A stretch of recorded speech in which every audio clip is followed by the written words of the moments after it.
All right, so for those of you who don't know me, my name is Agnello, and I am the Program and Outreach Coordinator here at the Chapman. And I'm so grateful that you guys could join us tonight. And I have to say, I am super excited about tonight's presentation because I was a very deep looking girl.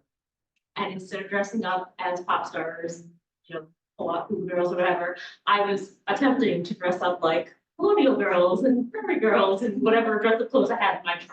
So if I then knew now that there are adults who do this and they can sometimes make a living or they are seen as kind of cool, I would have been absolutely. So I'm very excited to see you tonight. I don't know. Oh, good. Lots to say. All right, so tonight we're lucky to have 3 wonderful presenters with us tonight. We have Anne, who is Director of Education at the Brookside Museum. We have Sara, there she is, who is a doctoral candidate. And we have Lauren, who is an historic interpreter. And these 3 ladies, as you can see, are going to be presenting a panel and discussion on Revolutionary War women's impressions and programming, and it will kind of look at their unique perspectives doing that. So now I'm going to turn it over to the 3 of them. And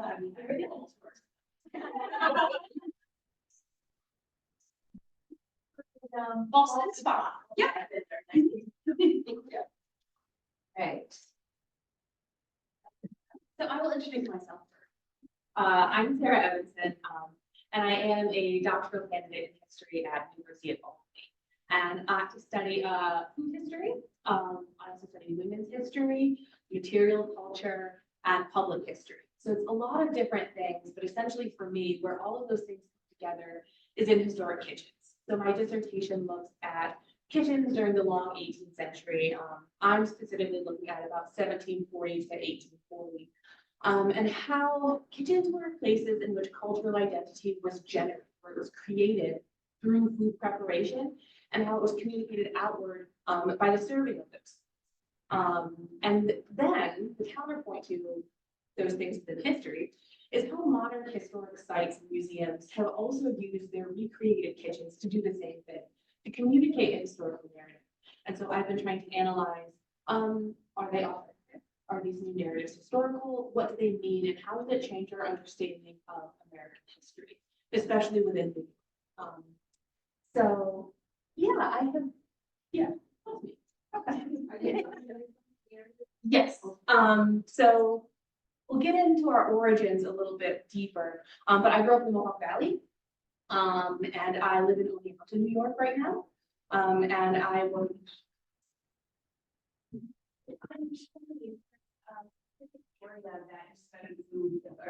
yes. So I am, for my dissertation, just to keep it manageable, I'm doing the Mohawk and Hudson River Valleys. So I have done a series of case studies kind of up and down those valleys, and honestly into the Sahara Valley as well. Yeah, one of the historic houses at Old Dorp Park Resort House, Palatine House. My most interesting chapters, I think, are one is Van Cortlandt Manor, which is in the Lower Hudson Valley. What's really interesting about that one is that were written from a grandmother to a granddaughter in the 1840s or maybe even 1850s, and they are very, very Dutch. So the family is trying to say, hey, we have this old Dutch legacy. Look at these recipes we have, but they don't actually know how to prepare them. So that's interesting. And then the other one that I've been working on most recently is I had a fellowship through the Omohundro Institute at Fort Ticonderoga. And so I was going through their uncatalogued archaeological collections to start to understand what military and non-domestic kitchens were like. Because typically within literature, historical literature, within just like our psyche, we think of kitchens as domestic spaces, as female spaces, and that wasn't always the case. And so Fort Ticonderoga is especially interesting because it was used during both the French and Indian War and American Revolution, and was also populated during that interwar period. So there's a huge amount of material culture there. And what I think is really interesting, not giving too much away, because I'm doing a conference presentation on it in the fall, but I was able to find in essentially just uncatalogued collection evidence that there was really sophisticated cooking going on. not possible to pinpoint exactly what time it was happening, during what conflict or during the interwar period. But we do know that within this like extra domestic setting, they were doing some really, really interesting and kind of elaborate cooking. Yeah. All right, so, Brings the teeth back. yeah. So, my name is Clothier, and, I'm actually, from fairly nearby originally, from Corinth. And, so, I currently live down around Ballston Spa. And, as mentioned, I work at Brookside Museum, which is the home of the Saratoga County History Center. Prior to that, I spent some time at the Shaker Heritage Society down in Albany by the airport. And I went through the Cooperstown Graduate Program in Museum Studies out in Cooperstown and got my master's in museum studies out there. So, so I'll get into it a bit more, the origin stories things, but I've never been too far away from history, for better or for worse. And so, as we can see in this picture, I have some cute little hangers on that I'm bringing with me to events as well. This one is my youngest. This is Caroline Callie. And in this picture, she is 5 weeks old. And so she's going to be 3 in this coming August. So, so the little ones definitely do get involved. And part of what I do and focus on at these events is showing that it wasn't just all old men in powdered wigs that are history, and that the women and also particularly children definitely had a variety of different roles that they fulfilled throughout history, and especially during the American Revolution era, and do a lot of programming related to that, be it camp followers, loyalist refugees. I focus a lot on midwifery and women in healing roles. And again, with my little prop there, as a friend of mine said, for this event, you know, and there's a limit to how many times you can produce your own prop for your midwifery. So anyway, but there she was, and we took full advantage and got lots of pictures of her, especially that weekend, because she was a teeny tiny little bundle. And everyone who attended the event got to ooh and ah over her. And I finished her little cap and little outfit, the part of the petticoat she's wearing, at about 12:30 in the morning before the event. But again, I try to make sure she's decently dressed for these. And she was a trooper that too. Yeah. Yeah. Yes, yes, definitely. So this one was an event out at Bidwell House, which is in Western Massachusetts, around Lee, Massachusetts. And so that one was about an hour drive from my house. And I do have to say, that one I day tripped for. I did not stay overnight with 5-week-old. Also, just being 5 weeks postpartum myself, I got to the end of that day and I was like, okay, I'm just going home. And so, and drove home and then pretty much collapsed. So it was, it's definitely a lot, but it was definitely a great event, a great experience, to be able to have with her. So that was her first event, but she's done many more since. So, all right. And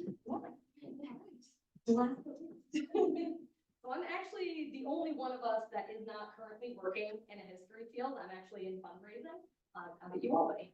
I did, however, work at a historic site for about 10 years, most of those years as a historic interpreter. And I love what they do. I get props for what they do, but I didn't end up wanting to make that my entire life. But I wanted to do it enough that I still do this almost every weekend, is what I feel like in 97 years.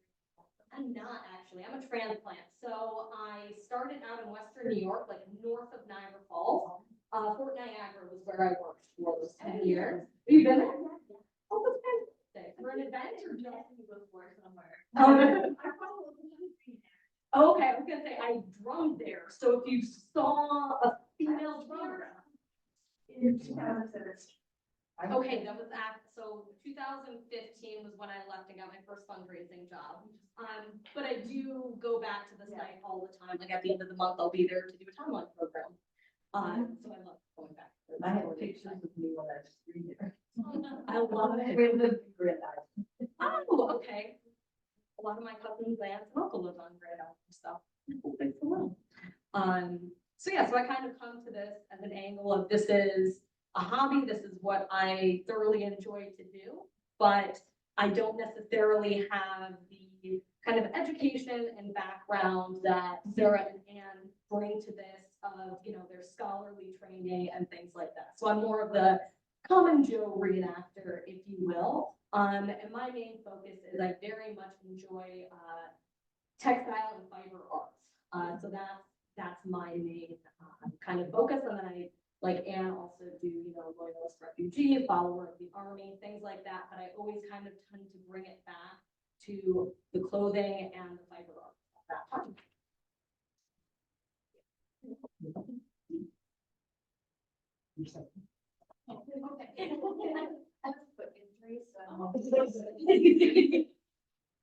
We switched up the order, so it wasn't the same person first, so, but now we're all sort of trying to, especially for Sarah classes. I'll keep you on task. So, as I mentioned, I grew up not very far from here at all, just kind of on the other side of the river. And I grew up on a farm that has been in the family for well over 200 years. And so the Clothier name over around Corinth is pretty common. So my mother's actually the town historian over there. And so, as I said, I really couldn't escape history, even if I had wanted to. Though I do have jealousy toward Lauren in the fact that she does have a career, so she's not always in it. Yes. History for careers. Yeah, there's that. No.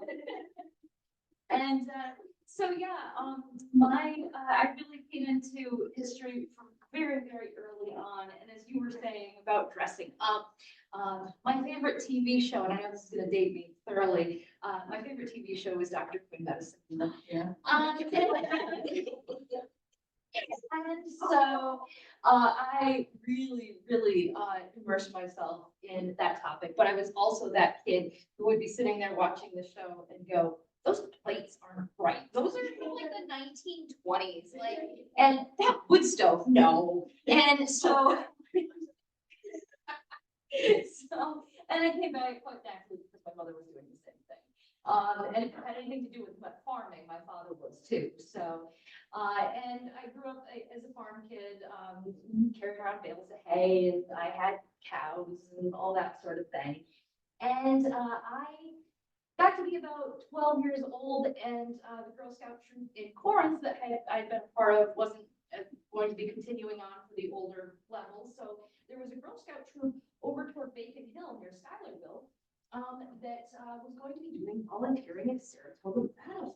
And so really sweet talked my parents into driving me over to weekly meetings in Bacon Hill at the church over there. But that was really sort of my gateway into reenacting, was joining that Girl Scout troop and doing that volunteering at the battlefield. How old were you when you? About 13 when I started really at the battlefield, and then started doing tours at the Schuyler House over there, and still very good friends with the Rangers who were over there, who had to put up with my antics as a 13, 14, 15-year-old. And the guys over at the battlefield still have some good jokes about that. And that they remember me as this really young teenager doing these tours. And now I'm 41, and I'm still doing tours over at the battlefield sometimes. And but it's definitely something where you get to know a lot of people and form good relationships with a lot of people. And with these origin stories here, with the photos in particular that we selected for these, we chose pictures for this section that are kind of our embarrassing early years photos. Because sometimes, especially in reenacting, in living history, whichever term you want to use for it, historical interpretation, there can be an intimidation factor because it seems like all these people who really know their stuff, they came into it fully formed, knowing everything, having perfect outfits that are fully hand stitched. There are very, very few people that can claim that, and that's usually because they had family members who had already been doing it for years, or had someone really, really mentoring them from day one, who was really knew what they were doing. And so this is me up at Hubbardton Battlefield. And so this would have been July of 1999, because I was 16 years old, and I am wearing all cotton. And so cotton isn't necessarily bad, but these types of cotton, yeah. I'm wearing an English bodice, which didn't really exist in the 18th century. My hair is down, and so this is not exactly prime accuracy.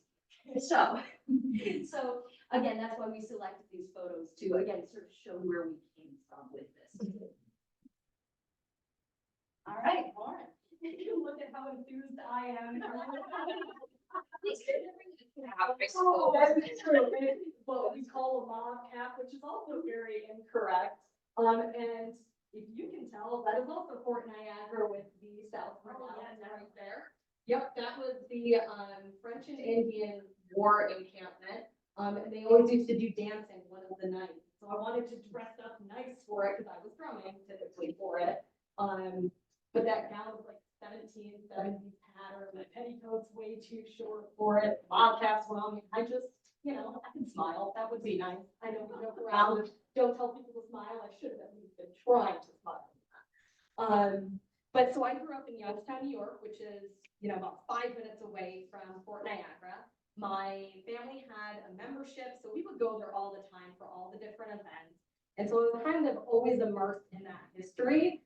And I knew, like, as I was growing up and I was looking for a job when I hit 16, I'm like, all I want to do is wear, like, I want to dress up, I want to do interpretation.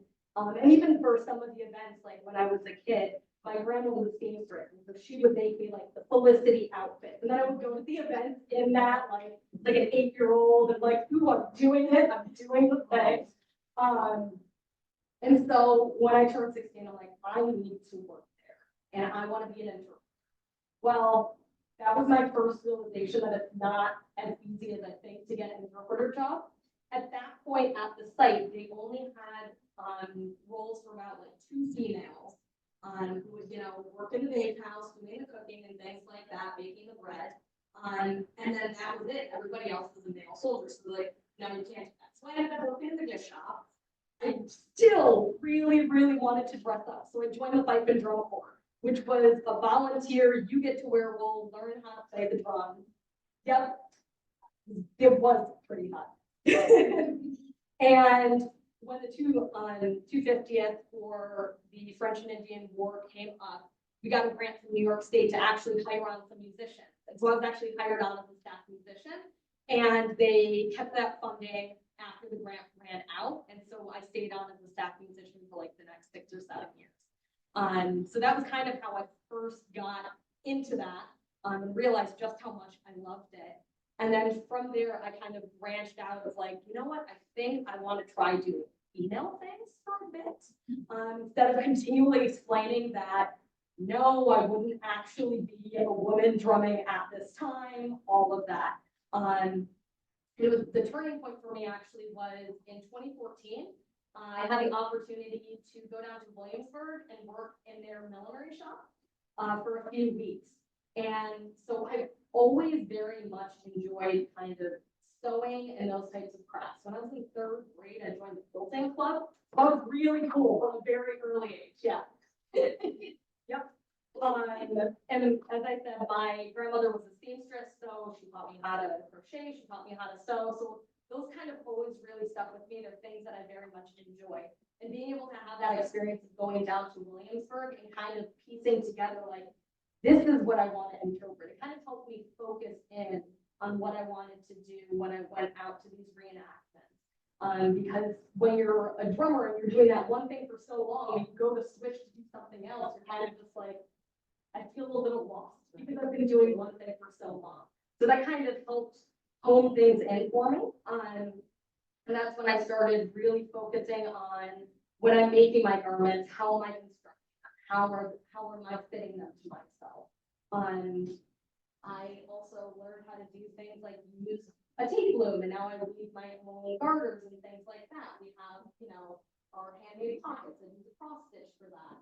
There is a small amount of, knitting in the 18th century. So I started to make some stockings for myself, some mittens for myself. So I kind of like to, everything that I do at those sites, even if I am portraying, a loyalist refugee or a follower of the army, I kind of bring it back to that fighter or background for me, because I feel like that's something that everyone can easily latch on to. We're all will have to wear clothing.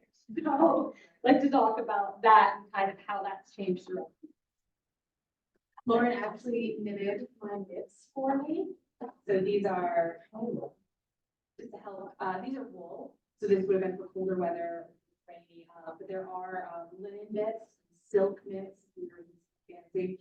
But linen mitts are great in the summer to kind of keep the sun off of your forearms. Because the number of times I've gotten a sunburn from here to here, which you don't think of when you're in this, and then you go put on, regular short sleeve shirt and you're just white right here. Yeah. So this is my origin, my terrifying origin. I'm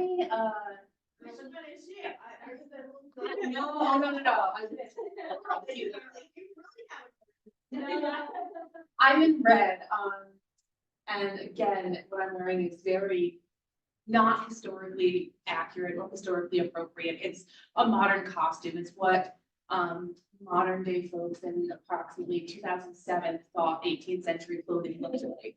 But I grew up in the Mohawk Valley, surrounded by Revolutionary War era history. And I thought it was just like the coolest thing in the world. Dr. Quinn, also huge in my life. But what really pushed me over the edge into the 18th century, the last of the Mohicans. David Lee Lewis, all day, every day, I watch that movie.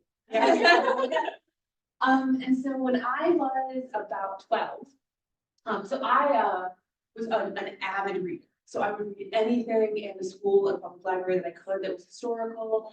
That was when the Dear America stories were coming out. And when I got like in middle school, was reading great young adult historical fiction. And I just ate it up, and it just fueled this desire that I had to want to know. And so when I was about 12, I convinced my mother, who was a single parent, and I was involved in every extracurricular you could already imagine. I convinced her to let me volunteer at Fort Clock, which is where this photo was taken. It's 1750 fortified homestead in between Nelliston and St. John's. Fort Clock, it's Klock. And it's a Palatine German homestead, and it was used as a trading post. And so I started volunteering there, and they had this program called the Young Pioneers. And it was essentially for kids to come for a summer day camp. And once you had gone through their Young Pioneers program, you could come back and volunteer. And so that's what I did. And so I started, they had a room upstairs in the house that was dedicated to textile arts. So I first started when I was 12, learning how to spin. And I absolutely loved it, and I still spin to this day. But they needed a volunteer in the kitchen, and I thought that was going to be really, really cool. And so I started volunteering, helping in this kitchen here. And by the time I was graduating from high school, I was their main volunteer, doing all of their food and cooking interpretation. This picture, I'm probably 18 or so. Still young enough to not know any better. But yeah, having a lot of fun. When I turned 16, I was like, okay, I have to get a summer job. I don't want to work at a Tasty Freeze. So I applied for a job at the Farmers Museum in Cooperstown. And I got a job in the Libet farmhouse doing food-based interpretation. And I essentially, my mother cooked at home. Everything was from scratch, and so I would help in the kitchen. But really, from the age of 16 to 23, I learned how to cook in the Libet farmhouse kitchen in 19th century style. So Anne and I joke, like when we cook, it's very relative. Now, specific measures aren't my thing. Historic recipes are typically like ratios. Like 1 cup of this, 2 cups of that, but it doesn't specify what a standard cup is because they didn't have standard measurements at this point in history. So because I essentially grew up cooking on an open hearth using historic recipes, they make sense to me. And this style of cooking makes sense to me in ways that I didn't realize it doesn't for other people. So, yeah. I should have brought her a recipe. But it'll, take some flour and enough sugar and mix it until it's stiff, but not too stiff, and bake it in a quick oven. And I'm like, okay, cool, I know how to do that. And I only know how to do that because I have the experience of having done it so many times to know what those things mean. So what is the Hot. Hot. Yeah, so you want to cook it in a hot oven. If it's quick, a slack oven is a cooler oven. Yeah, so there are ways, so when you're, a hearth like this is used typically for cooking, it's a cooking hearth. And it's not like campfire. You don't want a big roaring fire. You want some good, nice coals that you can manipulate. You can see down here, I have a bake kettle. You might know it as a Dutch oven. And you can bake in that. We also, not here, use a bake oven, which is like a beehive bake oven. And to use that, you light a fire inside the oven and let the bricks heat up for several hours. And then you clean it out entirely so there's no fire left in it, and you bake using the residual heat. And so everyone has these stories of, you roll up your sleeve and you stick your arm in the oven, and that's what I did. And I know that for me, I haven't done it in a little bit, but I know that now, as of a couple years ago, a nice slow count to like 7, and it feels like your fingernails are just gonna maybe start to peel back a little bit, is about 4. So it's a little hot, you wanna let it cool down a little bit. And then you're ready to start putting in your breads, your pies, your cakes, things like that. So I really grew up volunteering regularly at 4 o'clock, and then at some other historic sites in the area, the Fort Museum. I did some volunteer work at Old Fort Johnson and Fort Hunter, and working at the Farmers Museum. And I didn't start actively reenacting until I was wrapping up college. So reenacting is living history, but the way that Revolutionary War reenacting is structured can be kind of strange, and it's different from other types of reenacting. So with Revolutionary War reenacting, typically you join a unit or a reenacting. The first unit that I joined was the 21st Regiment of Foot. So it was a British infantry unit. And I decided that I wanted to portray a soldier's wife who was following the British Army because it was a really cool story that was not told. It's so easy to watch movies like The Patriot and just vilify the British military. But the truth is that some of these men were just men who were looking for jobs. And some of these women who followed them followed their husbands with their children because they were destitute at home. They didn't have anyone to care for them. Some of these were women who met the soldiers during the war and married them and then started following the army. They were all gainfully employed in some way. There's always, this, oh, ha ha, bawdy women, loose women, prostitution, and that was not the case. Women who engaged in immoral activity were removed from the military camp. So I was really interested in telling that story. I subsequently joined Anne and I. We started a group to do Loyalist Refugee in the Mohawk Valley, because that is another story that really needs to be told and has not been told fully or well in the past. Especially from the perspective of women, because in the Mohawk Valley, there were hundreds of families. A lot of times it was women whose husbands or fathers had already left or been in prison, who were left to gather what they could within just a few moments and have to refugee north into Canada. And it was researching that I found out that one of my ancestors was actually a loyalist outside Johnstown. They were new German immigrants who settled in Albany Bush, and the husband was in prison for about 2 years in Johnstown, and the wife refugeed into Canada with her in-laws.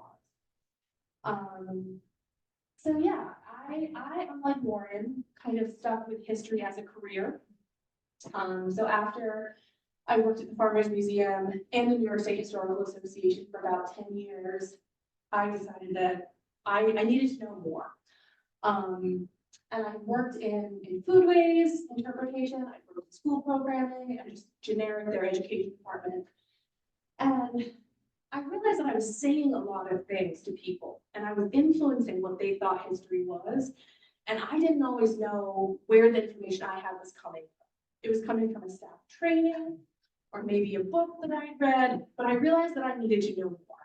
And what pushed me over the edge is I read a book written by an academic historian, and he had like a page and a half about churning butter and what drudgery it was and how it took days. And I was like, this man has never churned butter in his life. And I need to be able to like explain this to him. And to do that, I had to credential myself. So I quit my job and I moved to Virginia, and I did my master's in history and public history at Virginia Tech. And I had an amazing experience. I had gone into grad school thinking that I would get my master's, know all of the things, and go back to working at a museum. And I did for a little bit, but I had caught like the research bug. There was so much that I still didn't know. And now I knew that I didn't know it. Before I had suspected, but now I really knew.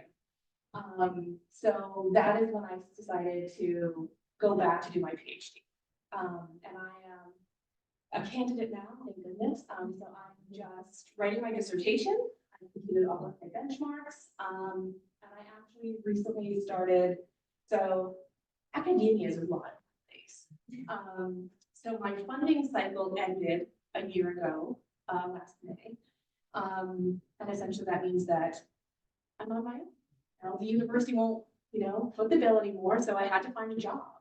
So I was able to find a really, really rewarding job with the office, the New York State Office of Parks, Recreation, and Historic Preservation. So I am working for them now, while I'm also writing my dissertation on my own time. And I'm hoping against hope to have it finished by the end of this calendar year. So like January time. I just had to get it done. It's time. Needs to be done. But yeah. The next time I'm speaking, will be Dr. Sara. Fingers crossed. No, knock on wood. Hopefully. Hopefully.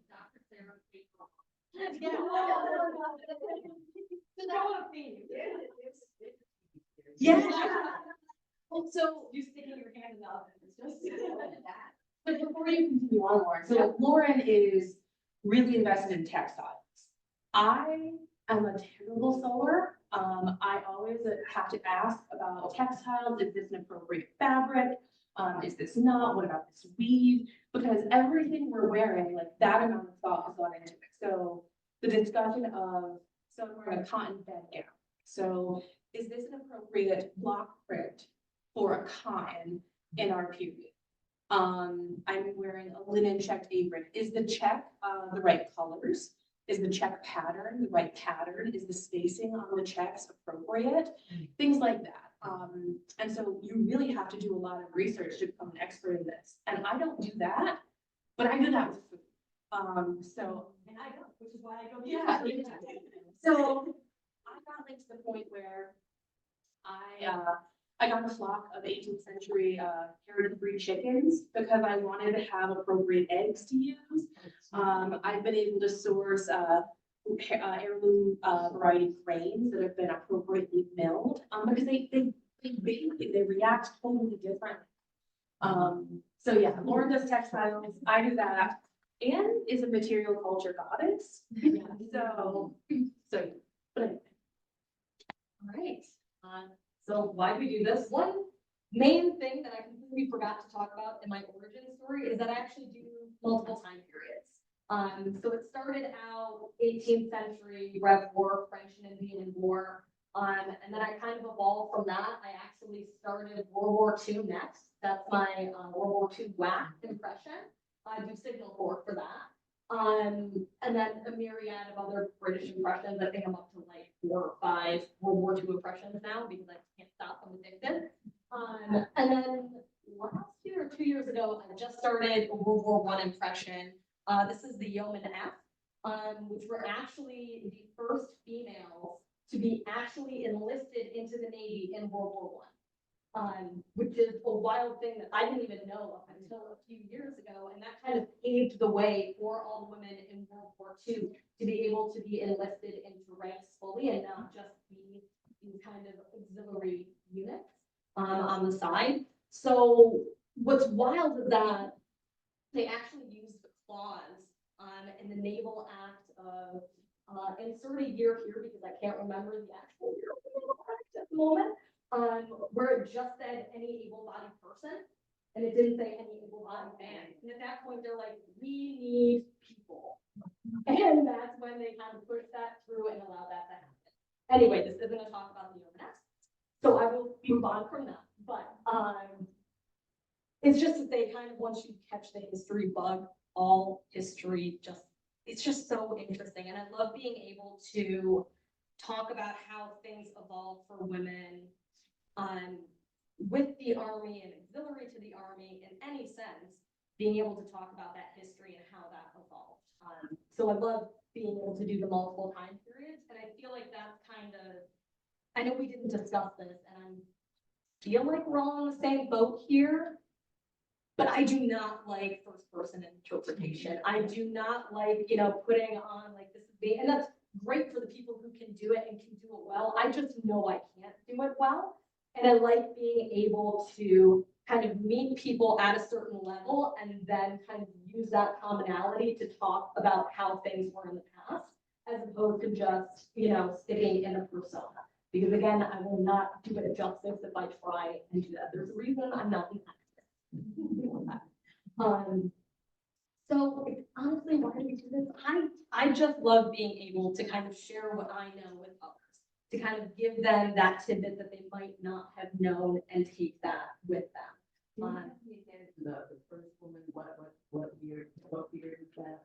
So this is actually taken a 4th time. This was in the middle of COVID because the next photo on my phone had me in a mask. So this would have been Revolutionary War follower of the Army. So anywhere mid-70s. That would do a lot of time. A decent amount, yeah. That's probably where we have membership there. Oh, I hang out a lot. Oh, yeah, I mean, they have so many different events, so I feel like no matter whether they're doing 1750s or 1750s. 1774, which is they're talking about, this is where in war we're fighting, so they had the kitchens, they were doing a regular living on it. Yeah, the real-time revolution programming series has kicked off, and they're gonna be matching the lead up to the revolution. Yep. And also, like, little plug, not paid to do this, not paid to do it. So in the fall, there's a seminar on the American Revolution. The theme is the power of place. And that's where I'm going to be presenting on my entire research. Yeah, so that's in October, September 20th. But yeah, it'll be a great year. I guess the only other thing I was gonna say with this is just, it's a lot of fun. You meet a lot of amazing people that just, you become kind of like family. Like, I can't remember if it was Anna or Sarah who was saying this, but you go to these events, you see these people, you grow with them, and it's just like a whole other subset of friends that are as weird and nerdy as you are, and it's great. Yeah, I love it all too, but it's not my full passion.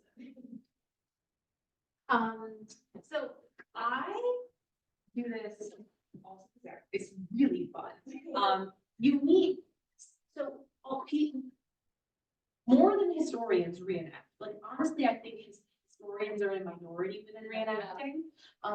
So you meet people who are, orthodontists in Connecticut, or retired military from Ohio. And you meet this really wide spectrum of people that all are interested in the same thing you are. And that's really rare. It's really hard to find people who are interested in the same things you are. So I really appreciate that. I also do it because living history and reenacting for me is public history. And public history is what I studied for my academics, but it's also been my career. I've always worked in public history, other than at Brookside in fundraising. Yeah. And public history, are you all familiar with the term public history? I have not heard it all. Aha, so public history is a lot of different things to different people depending on who you ask. So public history can be things like how history influences policymaking. It can be things like the National Park Service and historic preservation and how the park systems have come to be. For me, public history is and has always been taking academic historical narratives and translating them into language that is interesting to and engaging for broad public audiences. So how can I take this, what might otherwise be dry academic content and make it engaging to someone who maybe was dragged along to this museum by their spouse or their parent? And so I always, every museum I've worked at, volunteered at, every reenactment I've gone to, my goal is always to find that one thing. Whatever group I'm talking to, I find the least interested person and I talk to them and I try to find one thing that will engage them. And if I do it, then I know that everybody else will too. So that's why I do this. I think it's important because an understanding of our history gives us context for where we are now as people, as a nation, as a world. And like Lauren said earlier, I think it was Lauren, I am really interested in history for the people and the culture. I've taught colleges for years and I have never got points for students not knowing a specific date. What I want them to know is that they understand the context and the impact of what's been going on within the historical time period that we're studying. So that's why There's a right hand photo, yes. medal, Yeah. So this was a program I did at Schuyler House. Yeah, and so I was talking about British military food. And so all of the things on the table were either items that were rationed to British soldiers or things that they may have had access to. The pièce de résistance, I should have brought it, it looks right in front of my hands. It's like that green teapot. It's a cauliflower teapot. And it is so whimsical and I love it. And you would not imagine that this whimsical cauliflower-shaped teapot would be in a military setting in Saratoga. But they were. When I was going through the collections at Ticonderoga, there were so many fragments of this cauliflower china.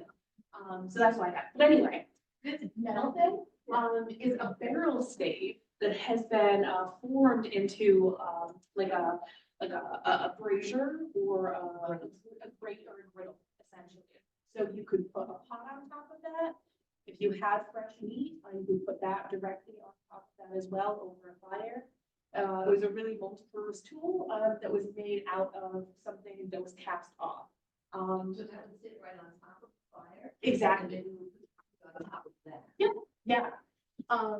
Originals have been found in the archaeological record, variety of places, but Saratoga National Historical Park, the battlefield. Ticonderoga, Fort Montgomery, downstate. Yeah. I'm glad you noticed that. From here, I didn't know it was metal.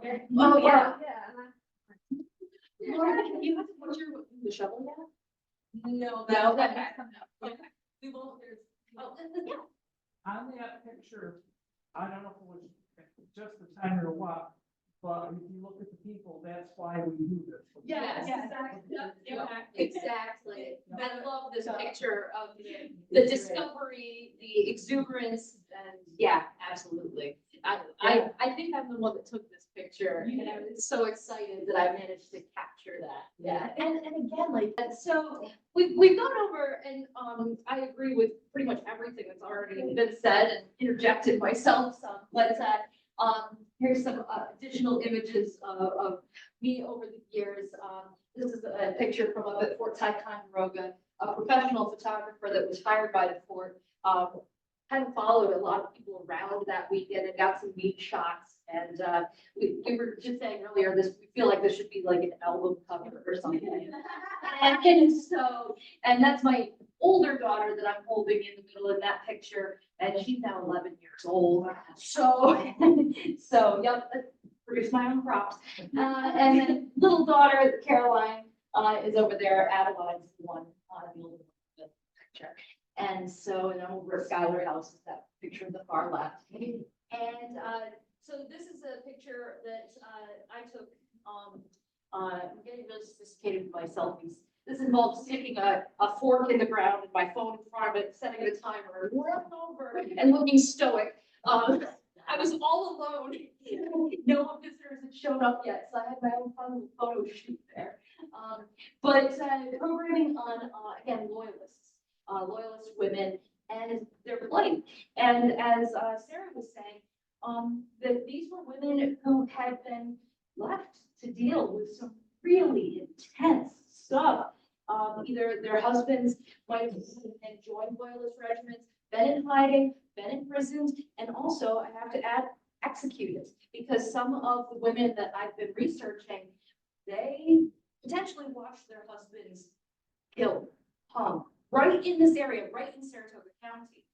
And that is a part of that history that's forgotten, because there is this inclination, especially for the colonial era, that, oh, the gentlemanly art of warfare. Oh, people, they weren't really that bad. No, it was brutal. And that is another thing that with my research and my programming, that I'm trying to bring forth. Because again, if we soften the past too much, and if we let these voices be silenced, these people who did have to endure so much, these women who were being kicked out of their house at 6 a.m. and maybe could grab a couple of blankets and a kettle on the way out while scooping up their young children and just being forced down into the wilderness, watching their house burn down after the rebels had cleared out the furniture to sell at auction. And then they'd sell the land at auction, and that would help fund the efforts, the war efforts. Yeah, and from a true risk-benefit analysis, as we would say today, especially early on in the war effort, if you are gambling with your property, with your house, with your land, with your possessions, with your family and their lives, it looks like the remaining loyal to the crown is actually the safer bet. And sometimes people were trying to remain neutral. Sometimes people hadn't made up their minds yet, but there was this mob mentality that sometimes took over. And you would watch neighbors who you had worked hand in hand with for years be turned out of the doors. And that might sour you on the rebel cause as well, too. So, but yeah, so you can kind of see, I work with a lot of handwritten manuscripts. Some were published, but most of what I'm working with are handwritten, unpublished manuscripts. And I use those recipes to inform my academic research, but I also use them to inform the public programming that we do. So I did a program at Saratoga Battlefield last summer. I'll be doing one again this summer. And I also use those recipes to influence programming I do elsewhere. So this one I did snacks at Johnson Hall State Historic Site for some of the reenactors. All delicious. She did. Yeah. And I will say, funny enough, this gown and the photo I should have chosen to go with this is, and this was actually for their December event where we were all dressed very fancy, but they had an October event where she was cooking downstairs as well. And I'm actually fixing her sleeve and like restitching it for her. So it's like everything that we do all at once in one photo. And also utilizing everyone's expertise to help each other. You got to eat the yummy food, you got to outfit. Oh, great. So win-win. This is really.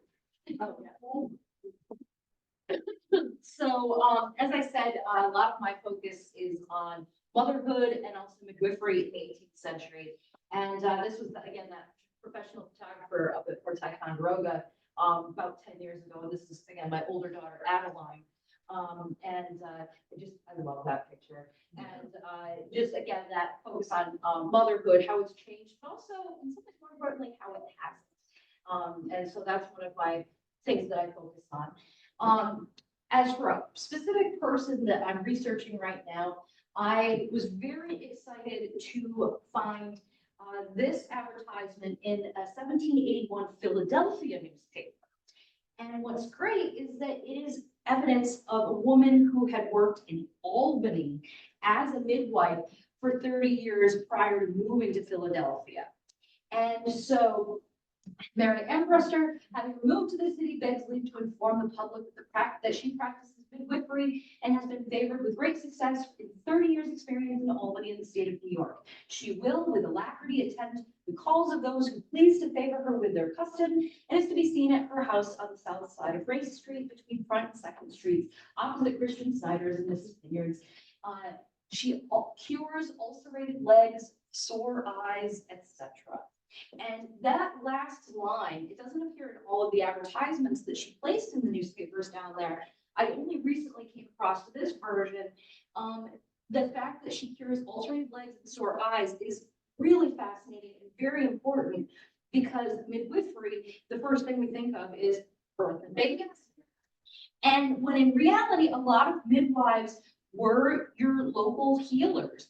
And so, yes, there were physicians, yes, there were surgeons, but in a lot of communities, especially smaller communities, your midwife that lived in the area was the person you went to if someone wasn't feeling well. If someone had a small cut or a burn that was looking a bit off, the midwife would be the one that would be actually your resource for that medical care. And so, so I'm working on Mary. And while Lauren was saying that we don't really like doing first person interpretation, which means if I was doing first person interpretation, I would stand here and say, my name is Mary Embruster. I just moved to Philadelphia.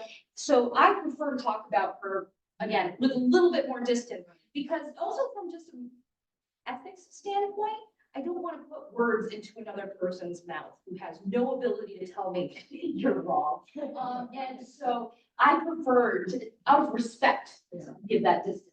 But midwifery in programming is something, again, that I focus on. So this picture to the far left over here, those are all items that I own, that I've collected over the years. It's a mix of original items as well as modern replicas as well. So, and then of course, another picture of little Caroline, looking very surprised as a 5-week-old, but also showing her infant's outfit there at that time as well.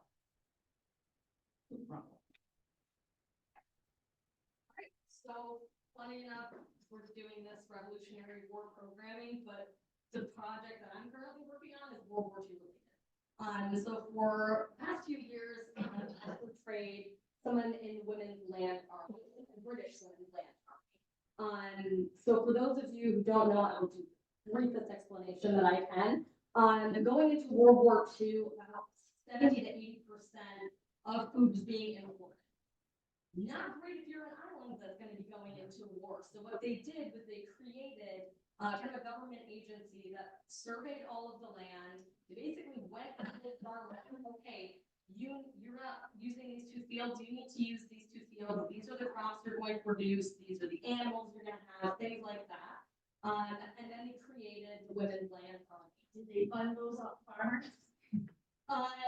Yes and no. So, the internal staff, right? Because they're expecting to keep the nation, right? Yeah. So, they did pay for the Women's Land Army to come and help. However, of course, we'll just generalize and think from the old farmers at that time were sometimes reluctant to have female help. Oh, they're not going to be able to do this, all of that. And when I say Women's Land Army, this wasn't actually a military organization. It was a government-run organization. So this.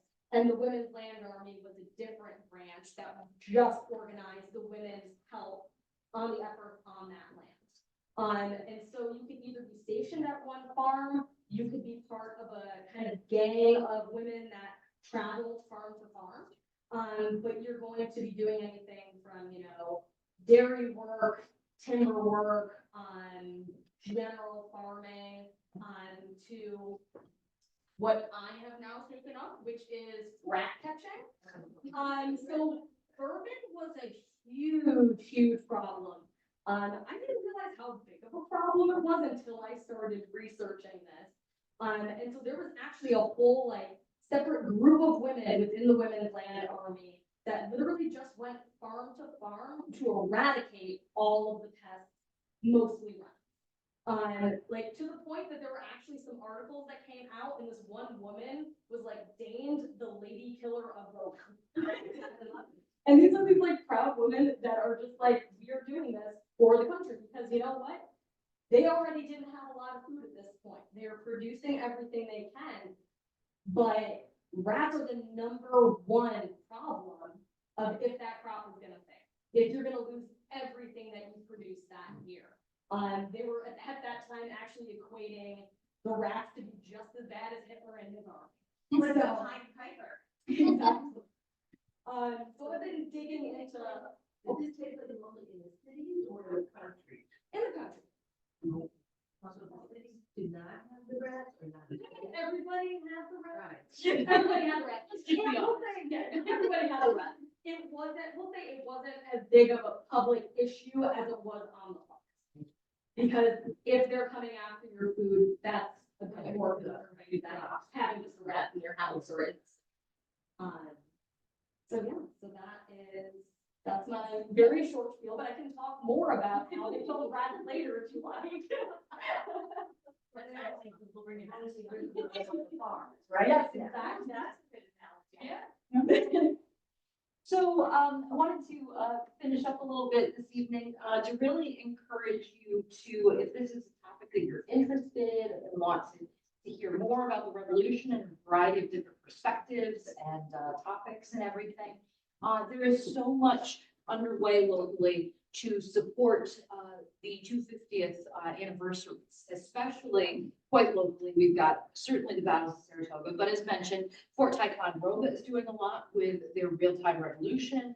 And this is just an amazing time to be a history buff. It really is. And so Saratoga County is doing a lot. And certainly Saratoga Battlefield is doing a lot, as Sarah was saying, and as I was saying. We were each brought in a couple of times last summer and last fall to do programming there. And we're really glad that they are making this effort to show a variety of perspectives. It's not just the old colonial soldier with his musket kind of thing, which definitely has its place. And we're not saying military doesn't have a place at all. We're just saying, again, with these programs that, kind of as you were saying, to also make sure that everyone who's standing there has something that they may be interested in. The Baseball Hall of Fame in Cooperstown, one of the directors who used to work there had a great saying that I always return to. He says, we're here for people who love baseball and also the people who love baseball.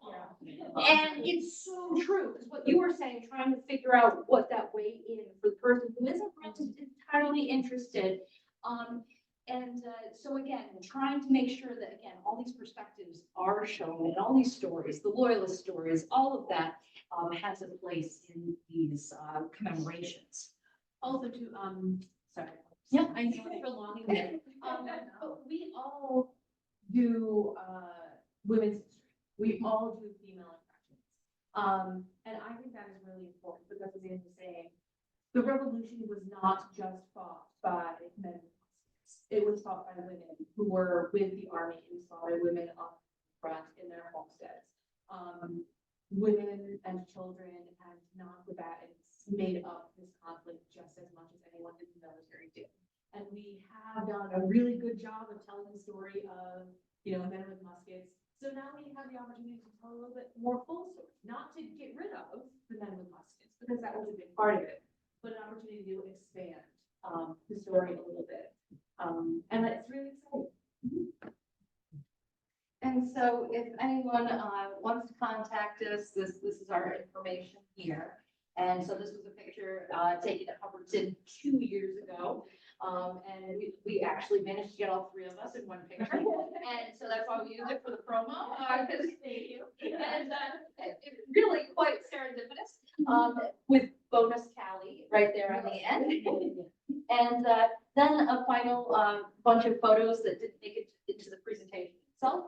But with us, some of our friends, my older daughter there, who that's still probably about 3 years ago, holding the jug and the pitchfork down there, and Johnson Hall, a couple of Fort Ticonderoga with Sara and Jenna.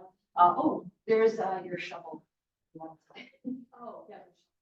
So there's a better picture of the shovel at some point in here. Yes, I don't think. But you can see Lauren, she's holding the handle of a shovel.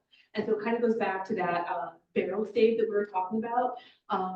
Men on campaign in the British Army were issued a kettle for their mess group. And at this point in history, the British military believed that boiled things were more healthful than fried or roasted things. And so the point was you're supposed to make everything in your kettle.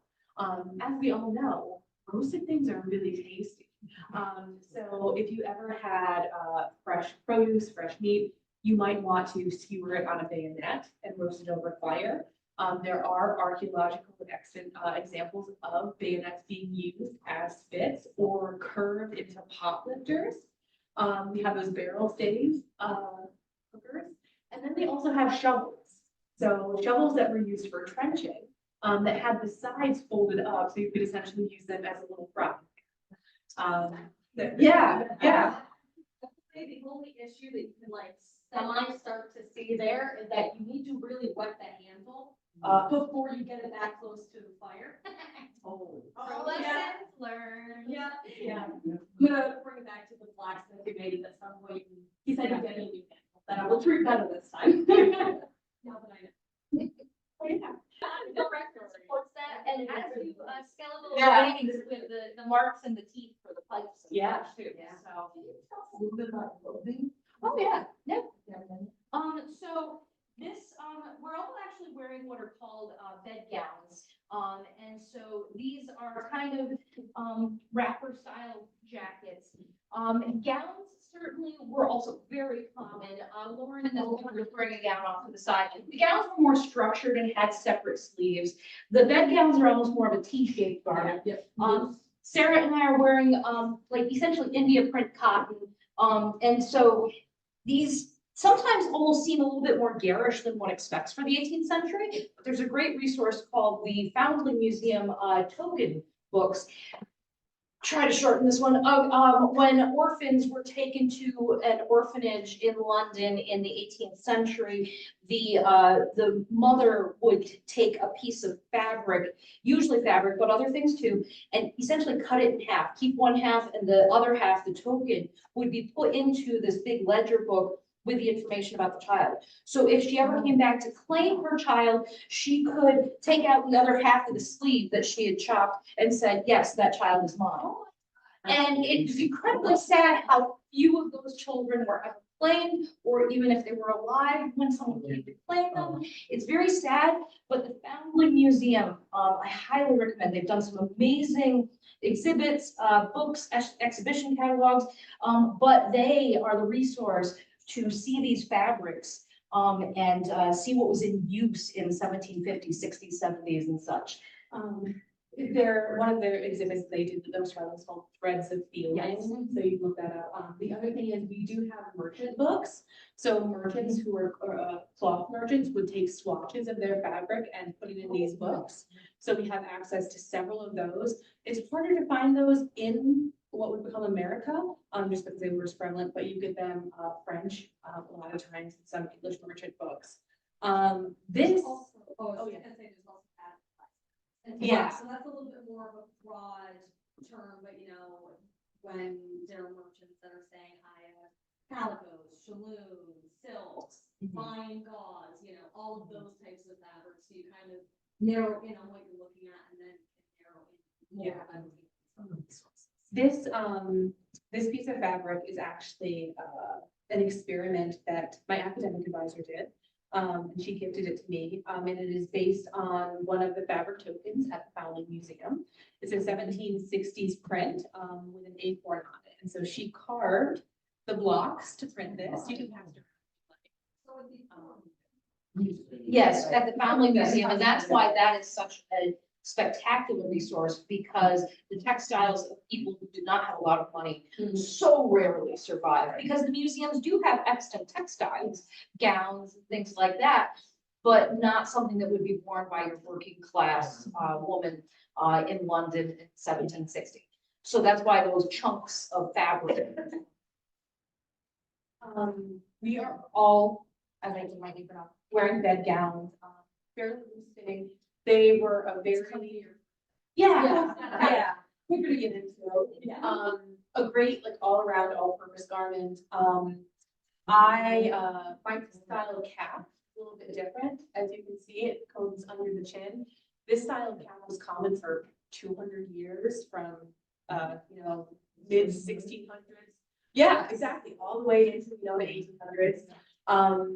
For me, what this tells folks is that, maybe I'm a little bit more German or a little bit more Dutch.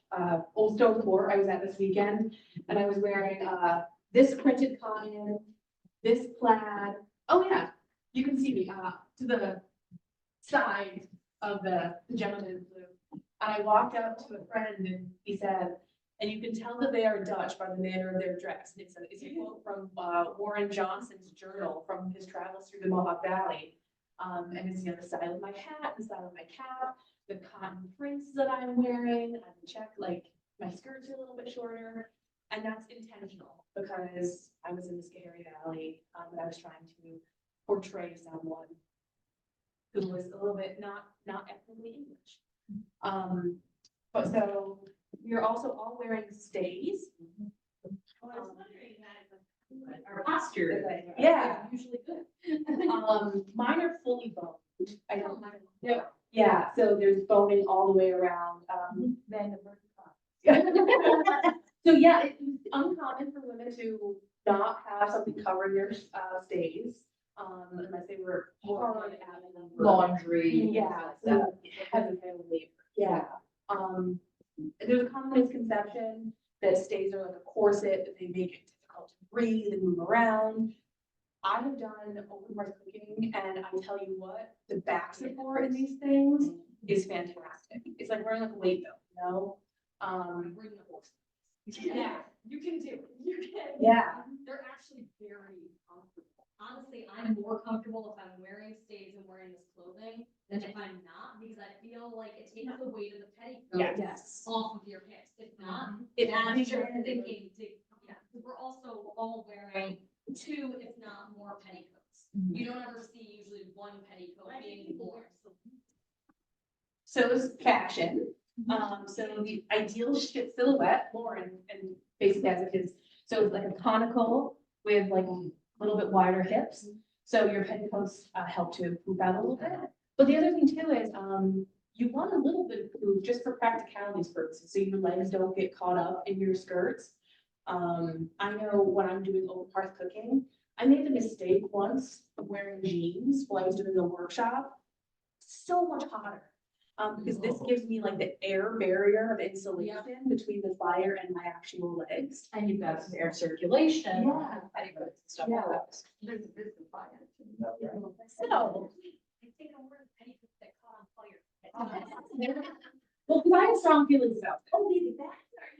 Yeah, Oh, these yeah. are pockets. You can have 1 or 2 of them. Oh, yeah. Actually, I just have those around, that's one, and so they're deep enough that you can fit pretty much anything you need, and they're very. And as the token mom of the group, this is the mom purse, kind of thing, and I have 2 of them. And so I've got everything in here. So, yeah.